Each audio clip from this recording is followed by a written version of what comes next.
So ಈ video ಮಾಡ್ತಿರೋ ಉದ್ದೇಶ ಒಂದೇ. ಹೌದು, ಒಂದು ನ್ಯಾಯಾಲಯ ಅಂದ್ಮೇಲೆ ವಾದ ಪ್ರತಿವಾದ ಅನ್ನೋದು ತಕ್ಕಡಿ ತರ ಆ ಕಡೆ ಒಂದ್ಸಲ ಈ ಕಡೆ ಒಂದ್ಸಲಿ ವಾಲ್ತಾ ಇರುತ್ತೆ. ಕೊನೆ ನ್ಯಾಯ ಸಿಗೋವರೆಗೂ ಅದ್ ಯಾರು ಏನು ಅಂತ ಗೊತ್ತಾಗಲ್ಲ.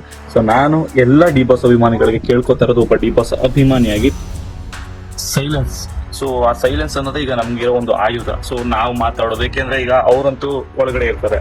ಸೊ ಅನ್ಯಾಯವಾಗಿ ನೀವುಗಳು ಏನೋ ಮಾತಾಡ್ಕೊಂಡು ಅಥವಾ ಇನ್ನು ನೀವುಗಳು ಏನೇನೋ ಗಲಾಟೆಗಳ ತರ ಮಾಡಿ ಅದು ಅವ್ರ ಕೋರ್ಟ್ಗೆ ಅಲ್ಲಿ ವಾದ ಪ್ರತಿವಾದ ಮಾಡುವಾಗ ಅದೊಂದು ಆಪೋಸಿಟ್ ಸೊ ದಯವಿಟ್ಟು ಸೈಲೆಂಟ್ ಆಗಿದ್ದು ಬಿಡಿ.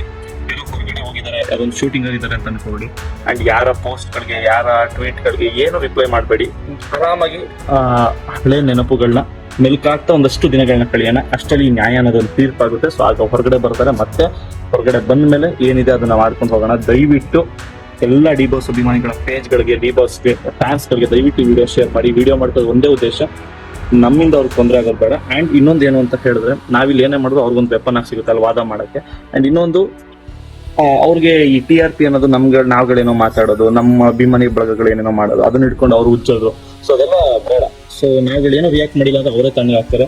ಆಗ ಅಟ್ಲೀಸ್ಟ್ ಬಾಸ್ ಆ ಕಡೆ ನೆಮ್ಮದಿ ಆಗಿರ್ತಾರೆ. ಇಲ್ಲಾಂದ್ರೆ ಇವ್ರು ಹಂಗಂತಾರಂತೆ, ಅವ್ರು ಹಿಂಗಂದ್ರಂತೆ, ಇದೇ ನಡೀತಾ ಇರುತ್ತೆ. ಸೊ ದಯವಿಟ್ಟು ಅರ್ಥ ಆಯ್ತು ಅನ್ಕೊಳ್ತೀನಿ. ಅರ್ಥ ಆಗಿದ್ರೆ ಎಲ್ಲರೂ ದಯವಿಟ್ಟು ಈ ವಿಡಿಯೋನ ಒಂದು ಯಾರ್ಯಾರಿಗೆ ತಲುಪಿಸ್ಬೇಕು, ಫ್ಯಾನ್ಸ್ ಗಳಿಗೆ ಅವ್ರಿಗೆ ತಲುಪಿಸಿ. ಅಂಡ್ ಇದು ಒಂದ್ಸಲ ಈ ಒಂದು ಸೈಲೆನ್ಸ್ ಅನ್ನೋದನ್ನ ಕಾಪಾಡ್ಕೊಳ್ಳೋಣ. ಆ ಸೈಲೆನ್ಸ್ ಅನ್ನೋದು ತುಂಬಾ ಇಂಪಾರ್ಟೆಂಟ್ ಆಗುತ್ತೆ ಕೆಲವು ಟೈಮ್ಗಳಲ್ಲಿ. ಸೊ ದಯವಿಟ್ಟು ಒಂದು ಜಡ್ಜ್ಮೆಂಟ್ ಹೊರಗಡೆ ಬರೋರಿಗೆ, ನೆಕ್ಸ್ಟ್ ಪ್ರೊಸೀಜರ್ ಆಗೋರಿಗೆ ದಯವಿಟ್ಟು ಎಲ್ಲರೂ ತಾಳ್ಮೆಯಿಂದ ಇರಿ.